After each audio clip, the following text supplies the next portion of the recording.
Hello students, આપણે સાંદ્રતાના જુદા જુદા એકમો, ટકાવારી, મોલારિટી, મોલ અંશની ચર્ચા કરી ગયા અને હવે છે મોલાલિટી. તો છઠ્ઠો એકમ છે મોલાલિટી, જેને સ્મોલ એમ દ્વારા દર્શાવવામાં આવે છે. વ્યાખ્યા બનાવવી પડશે આપણે. ફરી પાછા ધ્યાનથી જુઓ, વ્યાખ્યા આપણે બનાવતા જ હતા. ચલો ધ્યાનથી જુઓ, અહીં આપણે 98 ગ્રામ શું લઈ લીધું છે? Sulphuric acid. પરંતુ 98 ગ્રામ સલ્ફ્યુરિક એસિડ ઉમેરું તે પહેલાં જ મેં શું કરી દીધું છે? તે પહેલાં જ દ્રાવકનું દળ એટલે કે પાણી પહેલાં જ મેં 1 કિલોગ્રામ લઈ લીધું હતું. 1 કિલોગ્રામ પાણી પહેલાં જ લઈ લીધું ને ત્યારબાદ એમાં 98 ગ્રામ, તમને ખબર છે 98 ગ્રામ મતલબ કેટલા મોલ થાય? 1 મોલ થાય. યાદ છે ને બધાને? તો 98 ગ્રામ સલ્ફ્યુરિક એસિડ ઉમેર્યું તો ખરું, પરંતુ દ્રાવક કેટલું હતું? 1 કિલોગ્રામ. તો જે સાંદ્રતા મળે છે એ સાંદ્રતાને કહેવામાં આવે 1 મોલલ, અને 1 મોલલ એટલે જ 1 મોલ પર કેજી. બરાબર. તો જો આ 98ની જગ્યાએ ગુણ્યા 2 કરું તો આ કેટલા મોલ થશે?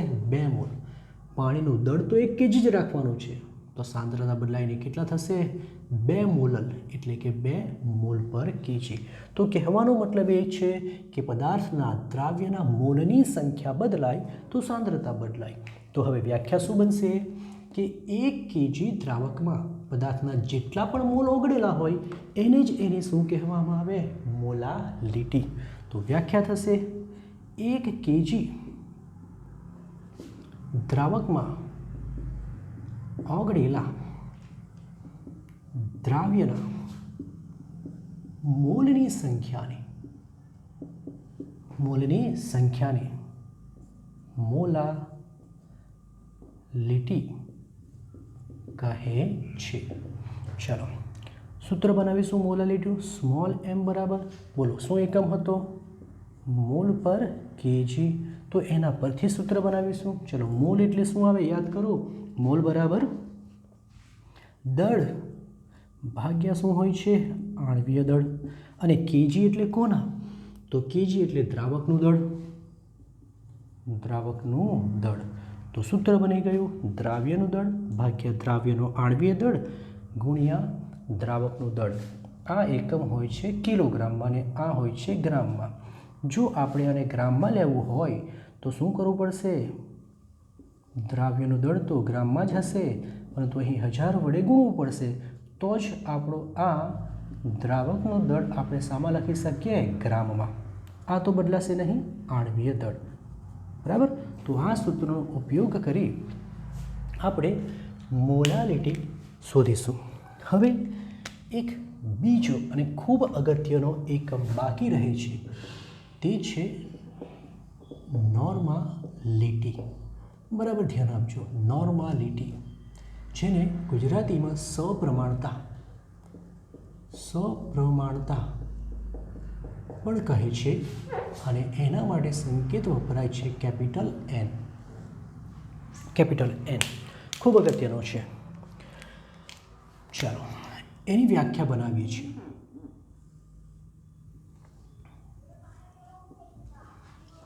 થોડું પાણી લઈ લીધું 10-15 ml, એમાં 49 ગ્રામ H2SO4 ઉમેર્યું છે. ધ્યાનથી જુઓ, દર વખતે આપણે કેટલું લેતા હતા? 98 ગ્રામ. 98 ગ્રામ બરાબર એનું આણ્વીય દળ. આણ્વીય દળ બરાબર 1 મોલ થાય, પણ આ વખતે આપણે 49 ગ્રામ લઈ લીધું. આ 49 ગ્રામ H2SO4 પાણી ઉમેરીને દ્રાવણનું કદ કરી દીધું 1 લીટર. બરાબર, 1 લીટર કરી દીધું.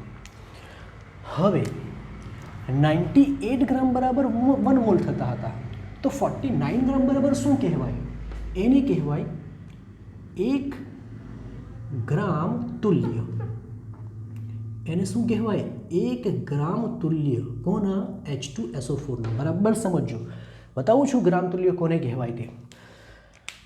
તો આ જે દ્રાવણ બન્યું કે જેમાં 1 લીટરમાં દ્રાવ્યના 1 ગ્રામ તુલ્ય ઓગળેલા છે તો તેની સાંદ્રતા બરાબર 1 નોર્મલ કહેવાય. 1 નોર્મલ એટલે 1 ગ્રામ તુલ્ય પ્રતિ લીટર.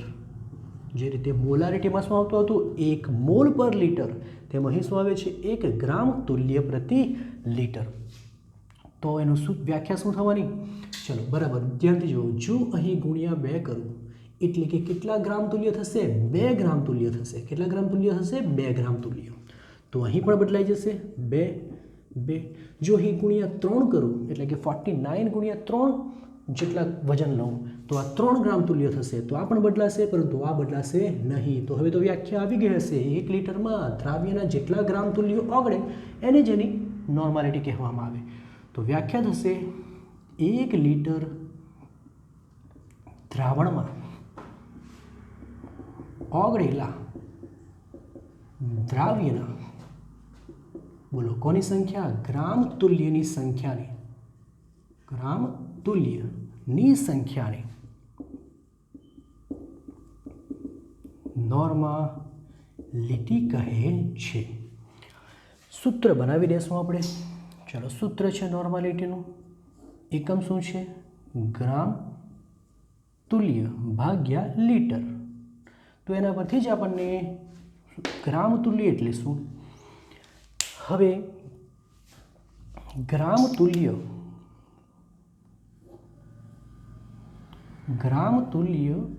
એટલે દળ ભાગ્યા, ચલો દળ ભાગ્યા, યાદ કરો મોલ બરાબર શું હતું? મોલ બરાબર દળ ભાગ્યા આણ્વીય દળ. તો ગ્રામ તુલ્ય બરાબર દળ ભાગ્યા તુલ્ય ભાર આવે છે. તુલ્ય ભાર યાદ કરો. મોલ બરાબર સૂત્ર શું હતું? મોલ બરાબર દળ ભાગ્યા શું આવે? આણ્વીય દળ. પરંતુ ગ્રામ તુલ્ય બરાબર સૂત્ર શું છે? દળ ભાગ્યા તુલ્ય ભાર. તો અહીં આવશે દ્રાવ્યનું દળ ભાગ્યા તુલ્ય ભાર ગુણ્યા લીટર. એટલે તો કદ છે, અને કદ કોનું છે? દ્રાવણનું જ છે, દ્રાવણનું કદ. ઓકે, તો આ આપણું નોર્માલિટીનો, આ લીટરમાં હશે અને આ ગ્રામમાં હશે. તો આ આપણું નોર્માલિટીનું સૂત્ર થયું. હવે આપણે એ જાણવું પડશે કે તુલ્ય ભાર કોને કહેવાય. બરાબર? તો પહેલાં કોપી કરો, પછી આપણે જોઈએ. ઓકે, હવે મંદન માટે નોર્માલિટી. ફરી પાછું એ જ રીતે કે આપણી પાસે એક દ્રાવણ છે કે જેની નોર્માલિટી N1 અને કદ V1 છે. એનું મંદન એટલે કે પાણી ઉમેરી એની નોર્માલિટીને N2 અને કદ V2 કરવામાં આવે તો સંબંધ છે N1 V1 is equal to N2 V2. એ જ રીતે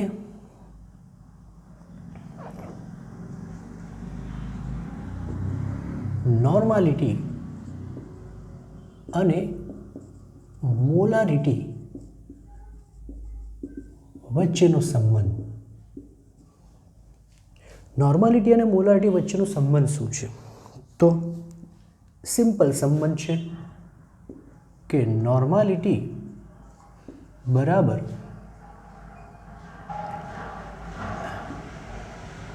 એસિડિકતા અથવા તો બેઝિકતા ગુણ્યા મોલારિટી. બરાબર? ઘણીવાર નોર્માલિટી N, કેપિટલ N બરાબર સ્મોલ n ગુણ્યા કેપિટલ M પણ લખવામાં આવે, જ્યાં n છે ફેક્ટર હોઈ શકે, એસિડિકતા અથવા બેઝિકતા હોઈ શકે, અથવા તો એ આયનનો વીજભાર પણ હોઈ શકે છે. બરાબર? તો આ સૂત્રનો ઉપયોગ કરી આપણે નોર્માલિટીમાંથી મોલારિટી અને મોલારિટીમાંથી નોર્માલિટીમાં રૂપાંતર કરી શકીશું.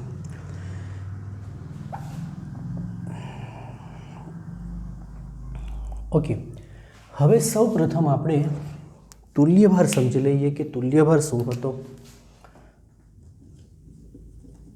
તુલ્યભાર નોર્માલિટીમાં જે તુલ્યભાર પદ આવ્યો એ તુલ્યભાર શું છે? તો તુલ્યભારની વ્યાખ્યા જરા જુઓ. આપણે પરમાણુનો તુલ્યભાર શોધી શકીએ, આપણે સંયોજન એટલે કે અણુનો તુલ્યભાર શોધી શકીએ. તો જો પરમાણુની વાત કરીશું, પરમાણુનો તુલ્યભાર શોધવાનો અથવા તો સંયોજનનો, તો આવું હશે કે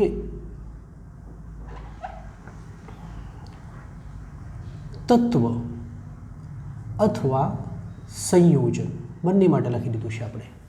તત્વનો પરમાણુ ભારની વ્યાખ્યા બી લખી દઈએ અને સંયોજનના પરમાણુ ભારની લખી દઈએ. તત્વ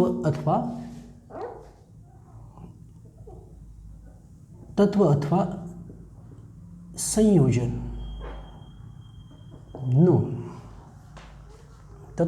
સંયોજનનું એટલું દળ કે જે 1.008 ગ્રામ હાઇડ્રોજન અથવા 8 ગ્રામ ઓક્સિજન અથવા 35.5 ગ્રામ ક્લોરીન અથવા 108 ગ્રામ સિલ્વર સાથે સંયોજવા માટે જરૂરી હોય. ફરી પાછા વ્યાખ્યા શું છે કે તત્વ અથવા સંયોજનનું એટલું દળ કે જે 1 ગ્રામ હાઇડ્રોજન સાથે સંયોજાઈ શકે અથવા તો 8 ગ્રામ ઓક્સિજન સાથે સંયોજાઈ શકે અથવા તો 35.5 ગ્રામ ક્લોરીન સાથે સંયોજાઈ શકે અથવા તો 108 ગ્રામ સિલ્વર સાથે સંયોજાઈ શકે.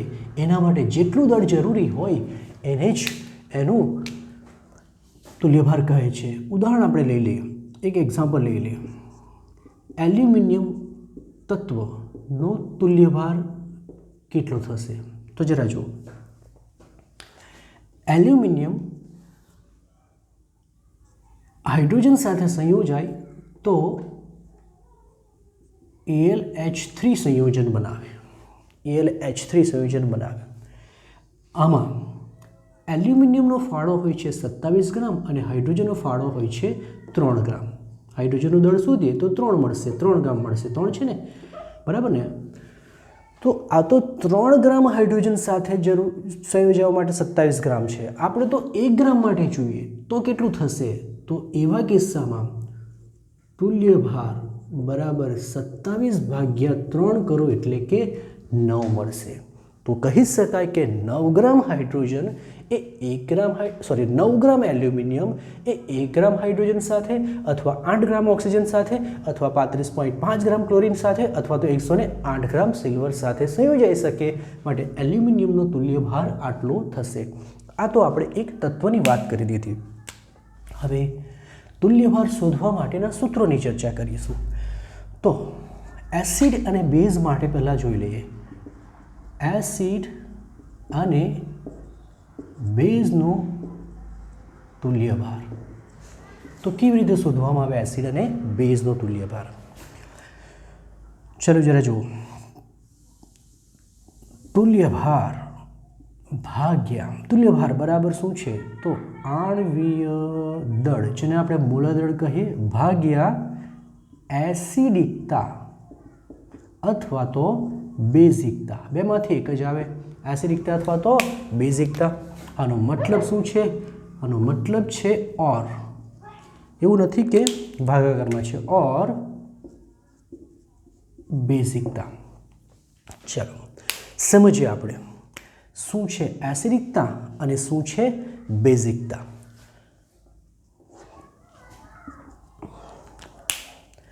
તો એસિડની શું હોય છે? બેઝિકતા હોય છે અને બેઝની શું હોય છે? એસિડિકતા. જેમ કે HClમાંથી એક જ H+ છૂટો પડી શકે. એક જ H+ છૂટો પડી શકતો હોવાથી એની બેઝિકતા 1 કહેવાય. તો એસિડમાંથી કેટલા H+ છૂટા પડે એની સંખ્યાને એની બેઝિકતા કહેવાય. H2SO4 ની વાત કરીએ તો એમાંથી 2 H+ છૂટા પડી શકે છે. તો એનો મતલબ કે એની બેઝિકતા કેટલી થવાની? 2. એ જ રીતે H3PO4 ની વાત કરીશું તો એમાંથી 3 H+ છૂટા પડી શકે છે. એનો મતલબ કે એની બેઝિકતા કેટલી કહેવાશે? 3. તો પછી જો આપણે આ બધાનો તુલ્યભાર શોધવો હોય તો આનો તુલ્યભાર કેટલો થશે, આનો તુલ્યભાર કેટલો થશે અને આનો તુલ્યભાર કેટલો થશે? તો બધાનો જ તુલ્યભાર બરાબર, ચલો જો શું થશે આનું? અણુભાર એટલે આણ્વિક દળ. ધારો કે એનો આણ્વિક દળ m છે તો m ને કેટલા વડે ભાગવા પડશે? કારણ કે એની બેઝિકતા તો કેટલી છે? 1. તો 1 વડે. જ્યારે અહીં ધારો કે આનો આણ્વિક દળ m છે તો એને કેટલા વડે ભાગવા પડશે? એની બેઝિકતા 2 હોવાથી 2 વડે ભાગીશું. અને અહીં આનો આણ્વિક દળ કેટલો છે? m છે, પરંતુ બેઝિકતા 3 હોવાથી એને 3 વડે ભાગવું પડશે. તો તુલ્યભાર આ રીતે મળશે. બરાબર.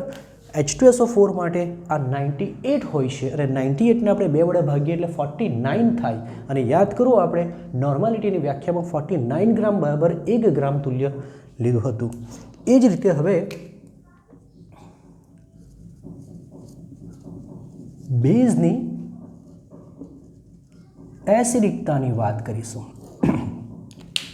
તો જરા જુઓ, NaOH, BaOH ટ્વાઇસ અને AlOH થ્રાઇસ. આમાં કેટલા OH છે? 1. આમાં કેટલા OH છે? 2 અને અહીં 3. તો બેઝમાંથી છૂટા પડતા OHની સંખ્યાને જ એની એસિડિકતા કહેવામાં આવે. તો અહીં OH 1 છે માટે એનો તુલ્યભાર કેટલો થશે? બોલો, તુલ્યભાર બરાબર આણ્વિક દળ ભાગ્યાની એસિડિકતા જે 1 થવાની. અહીં કેટલો થશે? m/2 અને અહીં કેટલો થશે? m/3. તો આ રીતે એસિડિકતા અને બેઝિકતા જો મળી જાય તો આપણે આણ્વિક દળ પરથી તુલ્યભાર શોધી શકીએ. ચલો, આ તો થયું એસિડ અને બેઝ માટે. હવે એ જ રીતે આપણે ક્ષારનો તુલ્યભાર, ક્ષારના તુલ્યભારની વાત કરીશું. ક્ષાર એટલે તે NaCl હોઈ શકે, તે Na2CO3 હોઈ શકે, કોઈ પણ હોઈ શકે, AlCl3 હોઈ શકે. ચાલો ધ્યાનથી જુઓ, એના માટે સૂત્ર છે તુલ્યભાર બરાબર આણ્વીય દળ ભાગ્યા કુલ ધન વીજભાર અથવા તો કુલ ઋણ વીજભાર. બરાબર. ચાલો, જેમ કે તમે જોશો તો આને છૂટા પાડશો તો અહીં Na+1 બનશે અને Cl- બનશે. જ્યારે આને છૂટા પાડશો તો અહીં Na+1 બનશે પણ 2 ટાઈમ રહેશે અને CO3 2- બને. એ જ રીતે Al3+ આવશે અને Cl3- બનશે. બરાબર. તો કુલ ધન વીજભાર, ધારો કે મારે NaClનો તુલ્યભાર શોધવો છે. તુલ્યભાર સૂત્ર છે, ધારો કે એનું આણ્વિક દળ કેટલું છે? m છે. તો મારે કેટલા વડે ભાગવાના? તો ક્યાં તો કુલ ધન વીજભાર, તો આના પરનો ધન વીજભાર તો 1 જ છે. એનો મતલબ કે અહીં 1 જ વડે ભાગવું પડશે.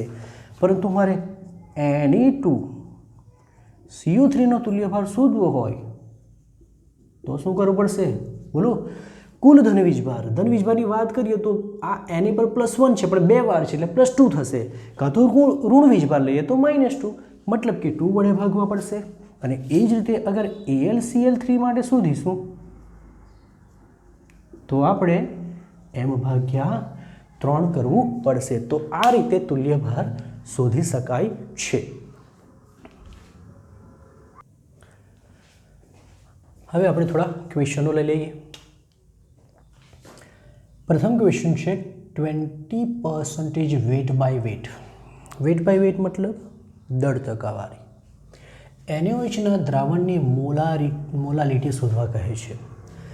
ચાલો, શોધવાનું તો મોલાલિટી છે, પરંતુ આપણી પાસે માત્ર ને માત્ર 20% વેટ બાય વેટ NaOH નું દ્રાવણ જ છે. હવે આમાંથી દ્રાવ્ય અને દ્રાવક, કારણ કે મોલાલિટી બરાબર શું આવે? દ્રાવ્યનું દળ ગ્રામમાં, નીચે આણ્વીય દળ ગુણ્યા દ્રાવકનું દળ કિલોગ્રામમાં, અથવા તો ગ્રામમાં લઈએ તો ઉપર 1000 વડે ગુણવું પડશે. તો આપણી પાસે સૂત્ર તો આ છે. એના માટે જરૂરી છે આપણને દ્રાવ્યનું દળ જરૂરી અને દ્રાવકનું દળ જરૂરી. તો કેવી રીતે આમાંથી આપણને દ્રાવ્ય અને દ્રાવક મળશે? તો એના માટે તમને દળ ટકાવારીની વ્યાખ્યા આવડતી હોવી જોઈએ. યાદ કરો, 20%, 10%નો મતલબ શું હોય? 10 ગ્રામ 100 ગ્રામ દ્રાવણમાં. 20%નો મતલબ શું હોય? 20 ગ્રામ 100 ગ્રામ દ્રાવણમાં. તો આને અલગ કેવી રીતે કરી શકીએ? આનો મતલબ થાય છે 20 ગ્રામ NaOH 100 ગ્રામ દ્રાવણમાં. ચલો હવે આ દ્રાવણમાંથી જો 20 ગ્રામ માઇનસ કરી નાખું તો મને 20 ગ્રામ દ્રાવણમાંથી દ્રાવ્ય જો માઇનસ કરવામાં આવે તો 80 ગ્રામ શું મળી જાય? દ્રાવક મળે કે નહીં? તો એ જ તો આપણને જોઈતું હતું. તો આ સૂત્રમાં હવે કિંમત મૂકી દઈએ. આપણી પાસે દ્રાવ્યનું દળ છે, તો દ્રાવ્યનું દળ કેટલું છે? 20. આણ્વીય દળ NaOH નો બધાને જ ખબર હોય 40. દ્રાવકનું દળ કેટલું છે? 80. અને ઉપર શું છે? 1000.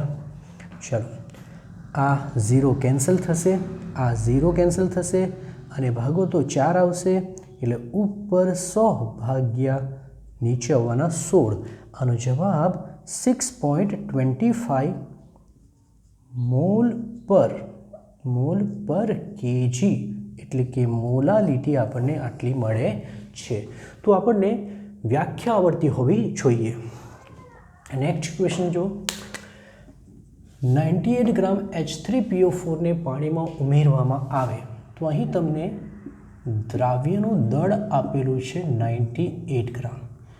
500 ml દ્રાવણ બનાવવામાં આવે, એનો મતલબ કે દ્રાવણનું કદ 500 ml છે. તો દ્રાવણની નોર્માલિટી અને મોલારિટી શોધવા કહે છે. નોર્માલિટી શોધી કાઢીએ તે પહેલાં આપણે H3PO4 નો આણ્વીય દળ શોધી લઈશું. આણ્વીય દળ કેટલું થશે? તો 3H + P + 4O. બોલો 3 જ થવાના. ફોસ્ફરસનો 31 આવે અને સૂચક 64, તો આ થવાના 98 ગ્રામ પર મોલ. હવે જરા ધ્યાનથી જો, આણ્વીય દળ આપણને મળી ગયું. નોર્માલિટી શોધવા માટે તુલ્યભાર જરૂરી છે. તો તુલ્યભાર કેટલો થશે? યાદ કરો, તુલ્યભાર બરાબર સૂત્ર શું હતું? આણ્વીય દળ ભાગ્યા એસિડ છે તો શું આવશે? બેઝિકતા. 98 જ આવશે. અને યાદ કરો H3PO4 ની બેઝિકતા 3 હોય છે, એનો મતલબ કે એનો તુલ્યભાર કેટલો આવશે? 98 ભાગ્યા 3, જે જવાબ આવશે તે. ચાલો હવે સૂત્ર મૂકીશું. પ્રથમ આપણે નોર્માલિટી શોધીએ. ચલો નોર્માલિટીનું સૂત્ર યાદ કરો, દ્રાવ્યનું દળ ગુણ્યા 1000 નીચે તુલ્યભાર ગુણ્યા દ્રાવણનું કદ. ઉપર 1000 લખે તો દ્રાવણનું કદ mlમાં, અરે 1000 ન લખે તો લીટરમાં. સિમ્પલ છે. ચાલો દ્રાવ્યનું દળ કેટલું આપેલું છે? 98 બરાબર ગુણ્યા 1000. તુલ્યભાર કેટલો આવ્યો? તો 98 ભાગ્યા 3 અને આ તો 500 આપેલા જ છે. ચલો બોલો, 98 કેન્સલ, આ થશે 2, 3 જવાના ઉપર અને 3 ગુણ્યા 2 એટલે જવાબ કેટલો આવ્યો નોર્માલિટીનો? 6. 6 શું છે? 6 ગ્રામ તુલ્ય પ્રતિ લીટર. ચલો નોર્માલિટી મળી ગઈ. હવે આપણે શું શોધી લઈએ? મોલાલિટી. તો યાદ કરો, નોર્માલિટી બરાબર એસિડિકતા અથવા તો બેઝિકતા.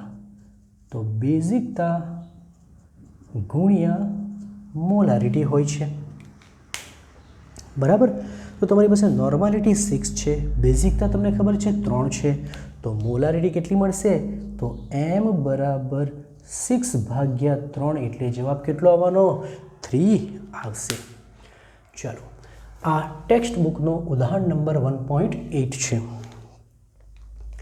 3 મોલ NaClના દ્રાવણની ઘનતા 1.25 ગ્રામ પર ml છે.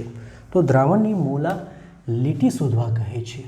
આપણને મોલારિટી આપી છે અને મોલાલિટી શોધવા કહે છે.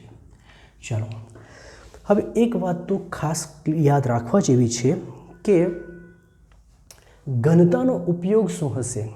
ઘનતાનું સૂત્ર શું હોય? ઘનતા બરાબર દળ ભાગ્યા કદ. તો એનો મતલબ એ છે કે ઘનતા દ્વારા આપણે કદ અને દળ વચ્ચેનો સંબંધ મેળવી શકીએ. જો ઘનતા ખબર હોય તો કદ વડે ગુણી દઈએ ઘનતાને તો દળ મળી જાય. જો ઘનતા ખબર હોય ને દળ ખબર હોય તો દળને ઘનતા વડે ભાગી દઉં તો કદ મળી જાય. કહેવાનો મતલબ કે દળ અને કદ વચ્ચેનો જો કોઈક સંબંધ હોય તો તે ઘનતા દ્વારા પૂરો થાય છે. હવે પ્રથમ તો 3 મોલર NaCl અને વ્યાખ્યા મુજબ આનો મતલબ શું થાય? યાદ કરો વ્યાખ્યા શું હતી મોલારિટી? કે 1 લિટર એટલે કે 1000 ml દ્રાવણમાં ઓગળેલા મોલની સંખ્યાને જ એની મોલારિટી કહેવામાં આવે. 1 મોલરનો મતલબ થાય કે 1 મોલ 1000 લિટરમાં. 2 મોલરનો મતલબ થાય કે 1 મોલ 1000 mlમાં. 2 મોલરનો મતલબ થાય કે 2 મોલ 1000 mlમાં. તો 3 મોલનો મતલબ શું થાય? 3 મોલનો મતલબ થાય તો 3 મોલ NaCl 1000 ml દ્રાવણમાં. આવો મતલબ થાય. ચાલો મોલ મળી ગયા તો આનું દળ બી શોધાઈ જશે. યાદ કરો મોલ બરાબર સૂત્ર શું છે? દળ ભાગ્યા કદ. દળ ભાગ્યા આણ્વીય દળ. આણ્વીય દળ તો બધાને જ ખબર છે NaClનું 58.5. તમારે દળ જોઈતા હોય તો મોલ સાથે આણ્વીય દળ 58.5 વડે ગુણી કાઢવાનું. આ જવાબ 175.5 ગ્રામ મળશે. તો આ આપણને દ્રાવ્યનું દળ મળી ગયું. કોનું દળ મળી ગયું? દ્રાવ્યનું. આ બાજુ આવી જઈએ. આપણી પાસે દ્રાવણનું કદ છે પરંતુ મોલાલિટી માટે જરૂરી શું હોય છે? દ્રાવકનું દળ. તો પહેલાં તો શું કરીશું? આ દ્રાવણનું કદને દળમાં ફેરવીએ. કઈ રીતે? ઘનતા પરથી. યાદ કરો ઘનતા બરાબર સૂત્ર શું છે? દળ ભાગ્યા કદ. તો જો મારે દળ જોઈતું હોય તો ઘનતાને કદ વડે ગુણી કાઢવાનું. એનો મતલબ કે ઘનતા ગુણ્યા શું થશે? કદ. ઘનતા આપેલું છે 1.25 ગ્રામ પર ml અને કદ છે 1000 ml. બરાબર? ml કેન્સલ થશે, આ ગુણાકાર આવશે 1250 ગ્રામ. તો આ આપણને દ્રાવણનું દળ મળી ગયું. કોનું દળ મળ્યું? દ્રાવણનું. પરંતુ દ્રાવણનું નથી જોઈતું, આપણને તો દ્રાવકનું જોઈએ છે. તો શું કરીએ? યાદ કરો દ્રાવણમાંથી દ્રાવ્ય માઇનસ કરીએ. માઇનસ 175.5 તો તમને દ્રાવકનું દળ મળશે અને તે છે 1074.5 ગ્રામ. ઠીક છે. ચાલો હવે આને કિલોમાં ફેરવવું હોય તો 1000 વડે ભાગીએ એટલે 1.0745 kg થઈ શકે. ચલો હવે આપણે મોલાલિટીનું સૂત્ર. મોલાલિટી બરાબર સૂત્ર શું હતું? મોલ પર કેજી. મોલ મતલબ દ્રાવ્યના મોલ. હવે મોલ આપણી પાસે છે માટે પાછું એને દળમાં રૂપાંતર કરવાની જરૂર નહીં મળે અને નીચે આવશે દ્રાવકનું દળ કેજીમાં. તો બોલો કિંમત કેટલી છે? મોલ છે 3 અને દ્રાવ્યનું દળ કેટલું આવ્યું? 1.0745 kg. આ ભાગાકાર કરશો તો તમારો જવાબ 2.79 મોલ પર કેજી આવશે. તો આ રીતે કદને ઘનતાના મદદથી દળમાં ફેરવી દીધું. દ્રાવણનું દળ મળી ગયું. એમાંથી આપણે દ્રાવ્યનું દળ બાદ કરી દીધું તો આપણને કોનું દળ મળે છે? દ્રાવકનું. અને આપણને સૂત્રમાં દ્રાવકની જ જરૂર હતી. કોપી કરો.